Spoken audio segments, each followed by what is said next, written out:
Good morning, ladies and gentlemen. Welcome to Gachis Kaman TV, the Tourist Man Black Africa.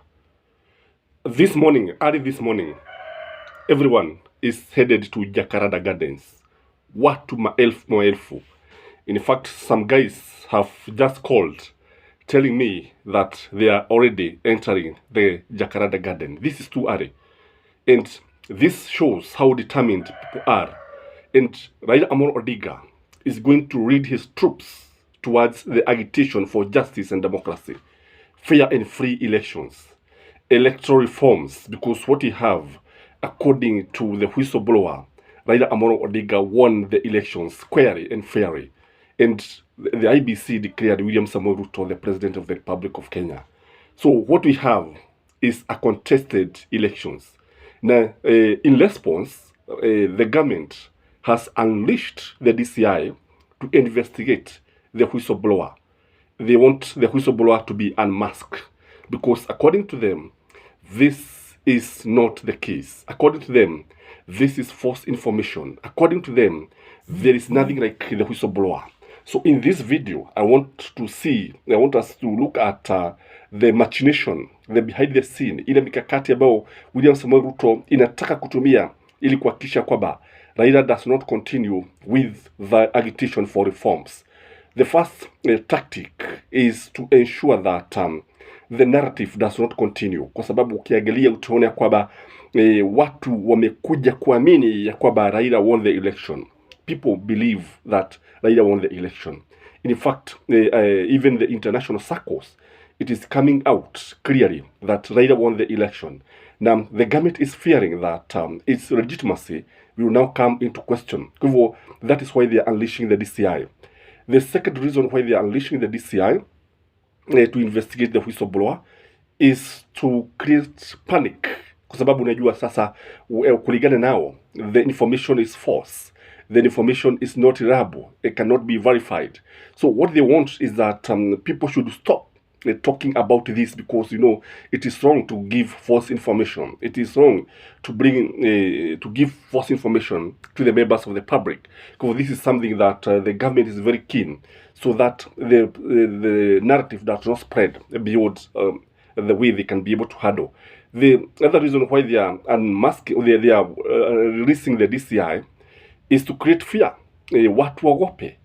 Kwa sababu watakuwa wakizungumzia, especially the people in the social media, kwa sababu hawatakuwa wakizungumzia swala hili, kwa sababu kila mtu anazungumzia swala hili, kila mtu anasema ya kwamba in fact this is the hottest topic now.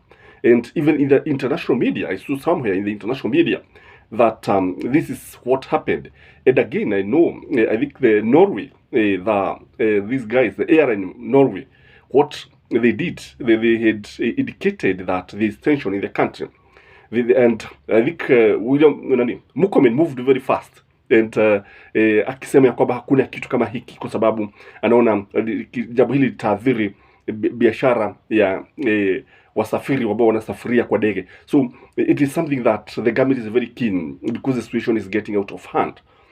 The other thing is that they want to stop any other information coming from the IBC, kwa sababu watu wataogopa kupeana ukweli, kuzungumza au kuonyesha ukweli. Because in my view, if the government is disputing this, the DCI doesn't have to ask Raila to write a statement. They don't have to investigate Raila Amolo Odinga. What they have to do, wanafaa to force IBC to open the servers and let the servers be opened in presence of the international media, in presence of auditors who can audit the results. Or what the government should do is to invite independent forensic auditing for the servers, ndio tujue kweli kama William Samoei Ruto alishinda. And when William Samoei Ruto came out the other day defending himself, saying that he's the only president of Kenya, that Kenya has only one president, that one tells a story. That one tells that he's actually feeling the heat. The seat is getting hotter and hotter. Hicho kiti, by the way, sio mchezo. Na Uhuru Muigai Kenyatta once alluded to that the seat is usually very hot. Kwa sababu when you look at Raila Amolo Odinga is in his best element now.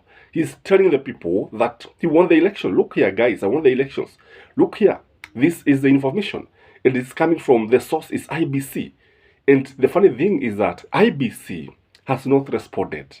Why hasn't IBC responded to this? And Waseme, according to them, this is not the situation.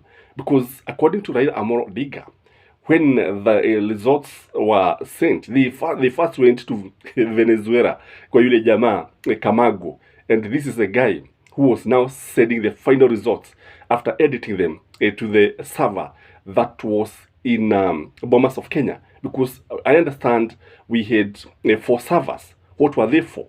Because people only knew of the servers that were in Bomas. Kwa hivyo kile ambacho kipo ni kwamba IBC should come out clearly. Waseme ya kwamba kweli what Raila is saying, what the whistleblower is saying is not true. We don't have servers with Camagos. We don't have servers in the cloud. We don't have servers in industrial area. Wajitokeze waseme ukweli, tujue servers zilikuwa wapi. Again, the government of Venezuela and the DCI should collaborate. Waende pale waseme kweli sisi hatukuwa na server katika nchi yetu. Let the government, the Venezuelan government, come out very clearly and say that there was no server in Venezuela. Because that is the only way that the truth can be verified. But you see now, IBC is keeping quiet. The guilty are always afraid. So wanashindwa kujitetea, hawajui kile ambacho watasema. Again, when you look at Rigathi Gachagua can only make the situation worse. Because when he said that atangangana na atangangana na Raila Amolo Odinga achue pamoja na wakiwe na kina Dede Nyono na Ishongwa, this one can only make the situation worse, and this one can only infuriate, can make people mad, because people are hurting. Watu wana hasira nyingi sana, hasira za mkizi, na kwa sababu palipo na kovu sidhani pamepona, mwenye kovu sidhani kapoa. Because what there is that the people have not healed, people have not moved forward. By the way, this narrative that the government is trying to sell, that people have moved forward, I think people have not moved forward. People have not accepted the results. People have not accepted the outcome of the presidential results. So what this means is that if people can come out to this area, kama watu meanza kujitokeza mapema hivi, sijui kama utaenda by the way, because I believe many people are going to attend that rally. And the attendance itself tells a story behind it. It tells a story that people are not satisfied. People want to know the truth. People want to know what happened. People want to see William Samoei Ruto resigning. Because if we resign, I think this is the best thing for Raila Amolo Odinga. The other thing that is being contested is the constitution of the IBC. Because Raila Amolo Odinga and his people and his brigade and his Azimio believe that William Samoei Ruto is very busy trying to reconstitute the IBC without involving the opposition. And this is very, very dangerous. This is very dangerous, coming at a time when the election itself is being disputed, coming at a time when people have not accepted the 2022 general election results.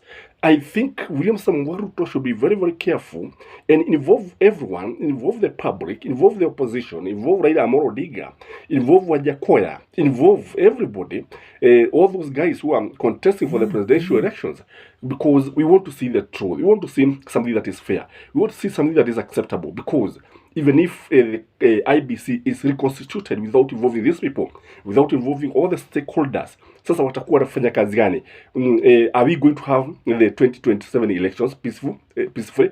Kwa hivyo, even if William Samoei Ruto is strong-headed, because I believe William Samoei Ruto is also no pushover, and that's why he responded and said that the country has only one president, and he is the president. And this one is not good. In fact, if I were William Samoei Ruto, I would not even respond. I would just keep quiet, because once he responds, he's giving fodder. That is fodder for Raila, and he cannot win, because already Raila has already shaped the politics, the narrative of the country. Because when he said that, remember Wafula Chebukati is said to be the one who made all these mistakes. Now, that is why he's being decorated by William Samoei Ruto's government. And in my view, I cannot see a situation whereby two teams are fighting, they are competing in a football match. Then one team starts decorating the referee and starts praising the referee. This is not good, because let us have free and fair game. and may the best team win. That should be always be the case. But when you see one team trying to praise, to worship, and calling the ref the hero, hili ni jambo ambalo linakuonyesha wamenufaika kwa njia ambazo hawakuwa wanafaa kunufaika.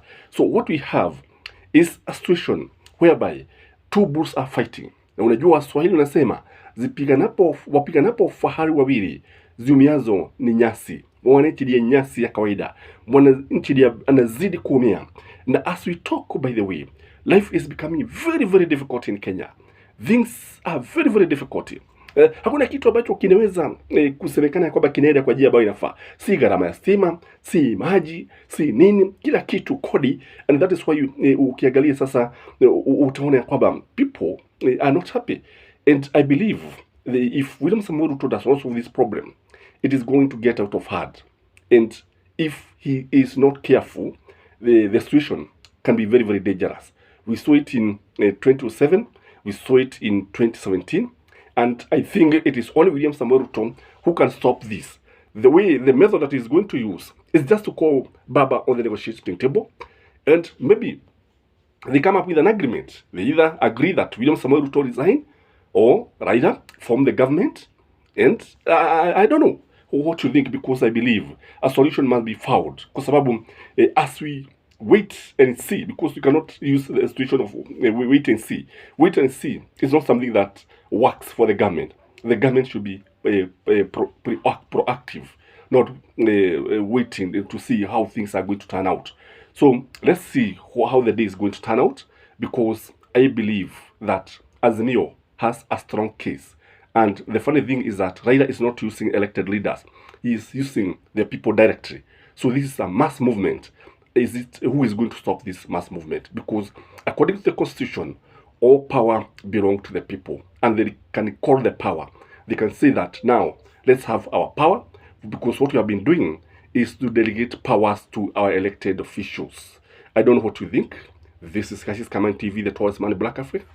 May you have a blessed Sunday. And remember to pray for this country, because this country desperately needs genuine prayers. And have a great day.